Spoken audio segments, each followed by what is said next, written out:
Hello, YouTube, and this is my 100th episode. Kinda.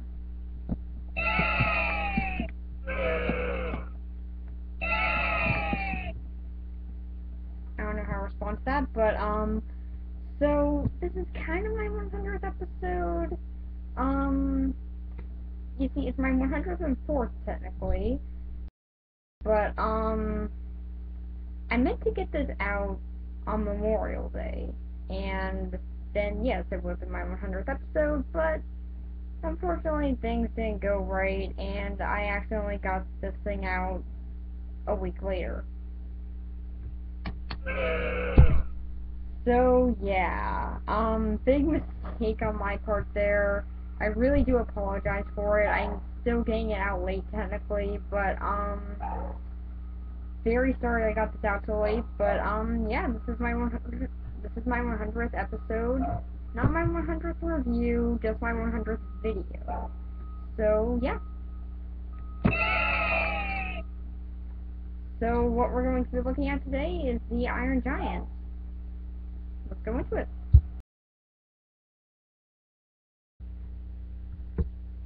So, the story is that a metal monstrosity has now crashed on Earth, but he doesn't have any memories as to what his purpose is, what he was doing in space, why he even flew near Earth, or what he's even supposed to be doing.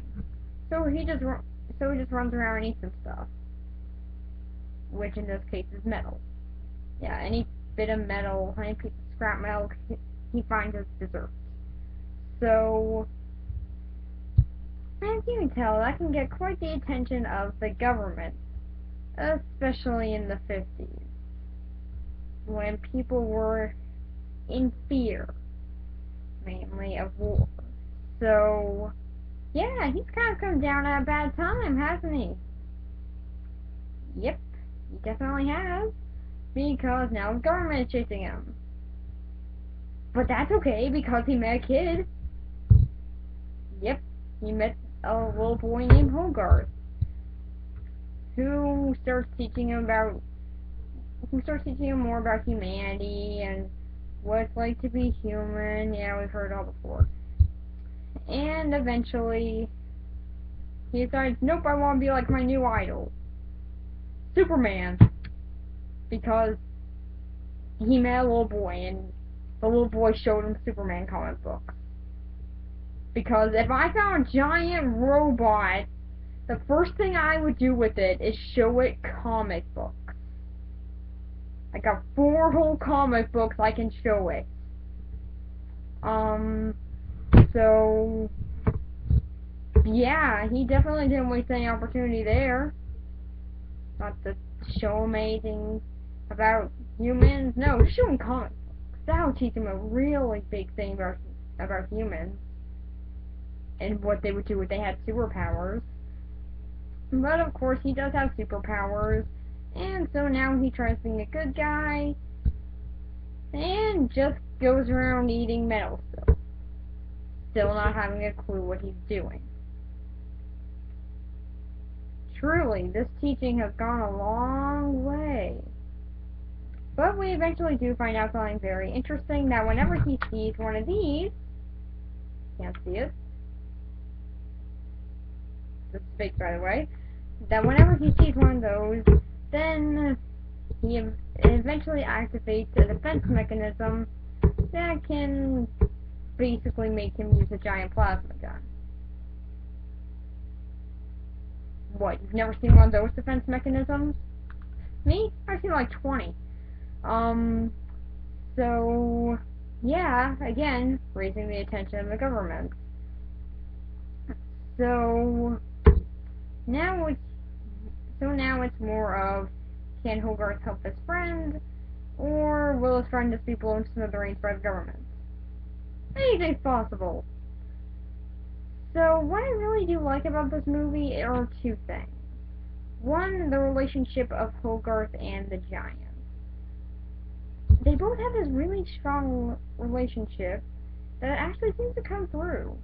And you really do feel bad when, spoiler, one of them died. You really do feel kind of sad because he spent the whole movie learning about their friendship and how it worked and what it taught the giant. So, it really is upsetting. Another thing that makes it work is the setting. For one, it's a small town. So, because there's not that many places that he can hide. And considering that he's a giant, it's even harder. It's not E.T. It's not E.T. at all because he's about the size of a house, making it at least 10 times harder to hide him. And also, the time it takes place in, the era. This movie takes place in the 50s. What a perfect time to set it. I mean, really, Brad Bird, you really did put this in a great time. This was a time when people were filled with paranoia and fear, but they were also filled with joy of just pretty much getting out of war, so there were a lot of emotions being raised at this time. So the fact that there's a giant coming down from space would, of course, be frightful for them, but then seeing that does good, they are also rejoiced about it. So there are a lot of possibilities that come through with this. I think that the character Manly definitely represents the paranoia of the time, and how afraid everyone was. Especially in the scene where him and Hogarth are having some malts. At that moment, it definitely shows how paranoid he is about what's going on, and it does really show the seriousness of the situation. So I really did find that kind of interesting at the time that they put it in. As for its execution, it does fine. I have nothing wrong with the execution. Sure, I'm not that big a fan of it, but I really do enjoy how the story was set up. But it definitely relies heavily on the characters. So, for the story, I'm gonna give it an 8 out of 10. Really do like the time they put it in. The only thing that I couldn't really get into was mainly just the boring stuff, pretty much. Just like, I don't really need to see everything that Hogarth did with the Giants, but it definitely does add more to their relationship. So it's a very interesting idea that they put in through the story. But the story does mainly rely on characters, so let's move on to them. Okay, so for the characters, we are going to start off with the main one and the title character, the Iron Giant, voiced by Vin Diesel, who you may also recognize as another local giant in Guardians of the Galaxy. So, this character does not have much to go on. I mean, really. He literally has nothing to go on. He has something to go of his past, he has something to go on with what he's set to do in this movie, but that's what makes him interesting. It really is. He gets interesting because he doesn't remember anything. You want to know what he went through. You want to know what his past was. But you also want to see him, still be a good guy. He's still a very lovable character. And you really do like to see what he goes through. And I just gotta say one thing, though. One scene that I really do wish wasn't cut from the movie, which I think would give it a more clear-cut explanation as to what the giant did, is a dream sequence. Yeah, there was supposed to be a dream sequence where, while the giant was in the junkyard, he was having a bad dream that would be projected onto Dean's TV. For one, that's a great idea. That is actually a really cool idea. 2, it showed that there are hundreds of these things. I mean, there were hundreds of Iron Giants that you get to see in this dream sequence. And you get to see these guys were ready for freaking war. These guys were killers. I mean, that's just awesome. Why was that scene cut again? I'm guessing it was more of a time issue, but like the time to get it out and everything, but it was still a great scene. I'm glad I got to see it at least deleted in rough animation. But it's still great. Go check it out if you haven't. It's really awesome. But I really do enjoy how lovable this character is. There is a lot of heart that comes from him, and he's just so enjoyable, and you really do want to see him come through in the end. That's what makes it all the more sadder when... Okay, spoiler.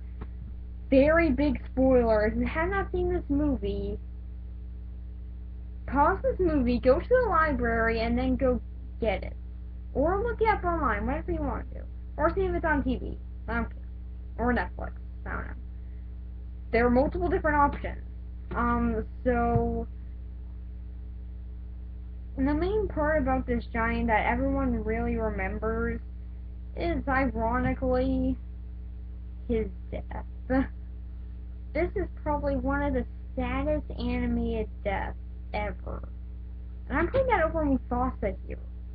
Freaking Mufasa! Because you really do spend a lot more time with this character than Mufasa, and his death is all the more sad when you see what happened. Because there could have been a way to get out of this stuff. But unfortunately, Kent Mansley just had to say fire on the giant. So, like an idiot, he didn't realize that this missile is aimed at the giant's current position, which is where he was at. Gee, Kent Mansley was a genius there, wasn't he?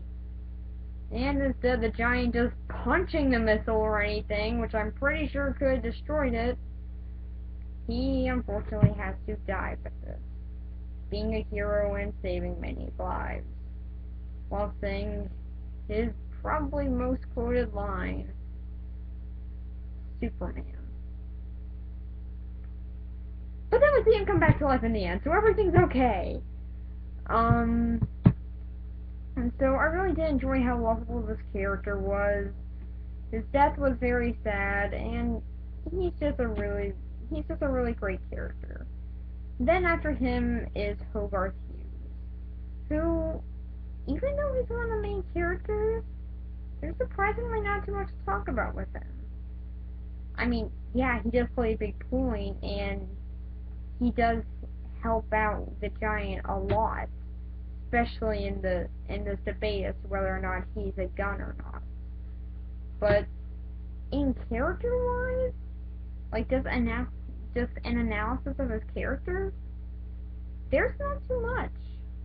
I mean, yes, okay, there's the character that he's a little boy who does basically the exact opposite of what his mom doesn't want him to do. I want you to have late night snacks. Oh, I'm looking at the Twinkies right now. I don't want you to stay up late watching scary movies. Oh, hey, look at this. A scary movie's on at midnight. Let's watch it. I don't want you building forts. Oh, I'm going to build a fort, just so you know.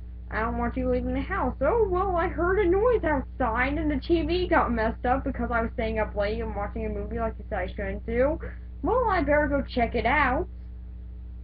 Really, is this kid just have it programmed in his head? Whatever his mom says is illegal? I don't know, but, he is still a very nice character, and he does have a lot of heart, mainly with the giant and his relationship.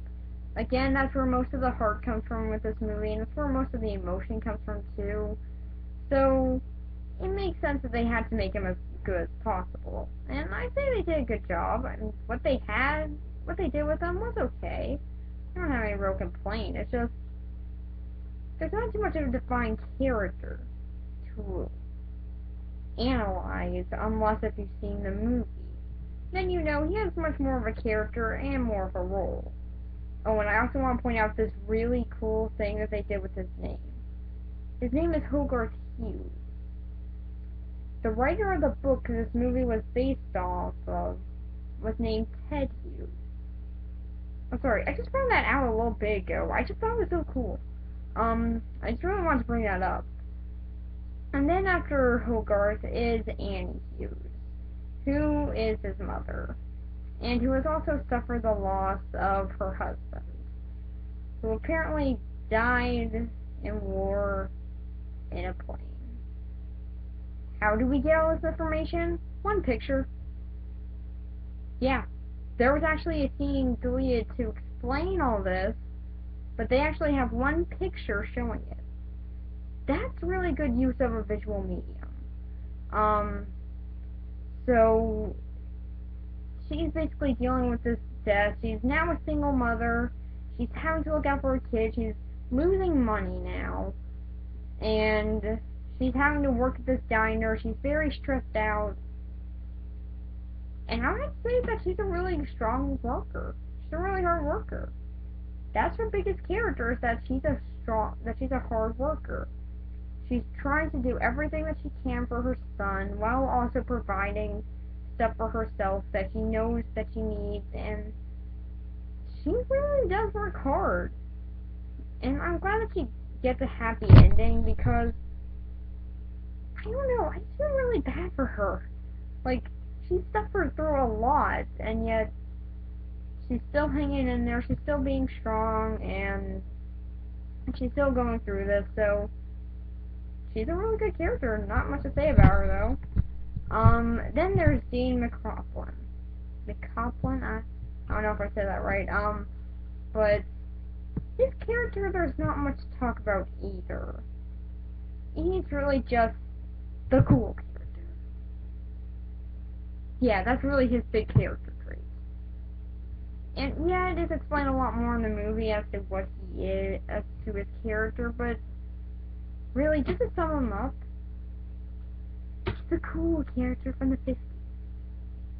All you need is the sunglasses that he'll wear everywhere for no reason. It's saying, "Hey," that's all you need. That's all you need to make this guy the ultimate cool character cliche. That's not to say he's bad. I mean, he's perfectly fine as a character, but yeah, there's not much character there. So, he's a cool character, I guess. Not too much to say. So now on to the next character, Kurt Mansley. And so now we are down to the final character, Ken Mansley. Now, like I said before, this character did seem to represent more of the paranoia and fear of this era. And there was a lot to be afraid of. I mean, there was threat of war. There were multiple things that could go wrong in this era. And he definitely showed that perfectly. I think the best scene where he shows that is more in the malt scene, where he does really show how fearful this can be. Again, I really do enjoy that scene. And I really do love how well they did this. Like, they really do represent him as sort of a character that you think is gonna redeem himself in the end. Spoilers. He doesn't. In fact, he gets worse. But, he didn't have me thinking, hey, you know, maybe there's a chance he's a good guy. Oh, never mind. Which, yeah, that's kind of what I thought that this character was going to do in the first place, so I think I got what I asked. I think that we get what we asked for with this character. Not much to say about him either, it's just, they're all pretty good characters. So, for the characters, I'm going to give them a 7 out of 10. They are pretty good, well written, and they do have way more development in the movie than what I've talked about here. Just, they aren't perfect, but hey, what characters are? So now on to the animation. Now this is the part of the movie that I really love. The animation. It is beautiful. Really, if you're a fan of animation, like I am, you should have seen this already, because this animation is beautiful. they got their own style. They got their own look to it. It's all hand-drawn mostly. Okay, well, most of it's hand-drawn. And the stuff that isn't hand-drawn blends in flawlessly. Like, here's something that I just found out recently. The giant is completely CG. I never noticed that when I watched this movie. When I watched this, I thought that he was hand-drawn. He blends in so perfectly and so seamlessly. He just feels like a hand-drawn character. And that's just how this animation is. This animation is just beautiful to look at. I could watch this movie on mute and still get the same reaction. And just enjoy the look of the animation. It is so beautiful. It can be bright, it can be dark. It's got so many textures. All the detail on the characters' faces. I've heard that was modeled after how the actors were when they read their lines, and I believe it. I would 100% believe that the animators just got like a recording of what these guys looked like while they were saying their lines and just said, yeah, okay, we can do that. Because that's what they did. That's what it seems like. And they really do great with this. The animation here is just so beautiful. I love to look at it. It was just done great. If you're an animation fan, do yourself a favor and look at this. Just look at the animation. Look at the trailer even. It's that good. So for the animation, 10 out of 10. I love this animation that much. It's so beautiful. It's got really great texture to it, and I really do love how it was done. So for this movie itself, I enjoy it fine. I don't love it. I don't hate it. I think it was a fine movie at best. I won't say it's the best movie I've ever seen. I've definitely seen better Blues Brothers. But I do really enjoy what went into it, and upon a few more viewings of it, I definitely warmed up to it more. But one thing that I always thought was very interesting about this movie, everyone's saying it's so underrated. But here's the thing. Literally everyone says that. How can it be underrated if everybody says it's underrated? If anything, it's overrated to me. But, that's just a little nitpick. I do think that's a good movie. I do enjoy the animation. Okay, I really enjoy the animation. The characters are good. And the story structure works out pretty well. So, for the movie itself, I'm gonna give it a 7 out of 10. Not my favorite movie, but I still enjoy it fine. And I can still turn it on if I wanted to. I still think it's a good movie. And it's definitely held up pretty well. Especially over the years. It's got major love. A lot of people like it. It was even re-released in theaters. And there's probably a reason. Maybe I just don't see it. But I do still enjoy it. So, yeah. And next week is, oh god.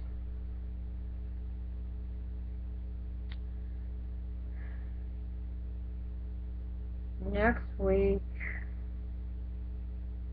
The Little Shop of Horrors. Yay. God, I hate that movie.